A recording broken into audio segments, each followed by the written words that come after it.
जिल्हाधिकारी अमोल येडगे यांनी शाहूवाडी तालुक्यातील कार्यालयांना भेटी देऊन आढावा घेतला। तहसील कार्यालय, पंचायत समिती, मलकापूर नगरपालिका आणि उचत येथील कचरा डेपो प्रकल्पाची पाहणी केली।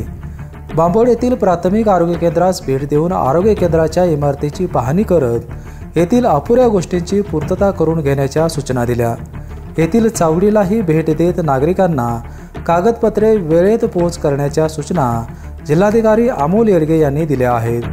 या भेटीसोबत प्रांताधिकारी समीर शिंगटे, तहसीलदार रामलिंग चव्हाण, गट विकास अधिकारी मंगेश कुचेवार, आरोग्य अधिकारी डॉक्टर HR निरंकारी, बांबवड्याचे सरपंच भगतसिंह चौगले, उपसरपंच दीपक निगम, सुरेश नारकर यांची प्रमुख उपस्थिती होती।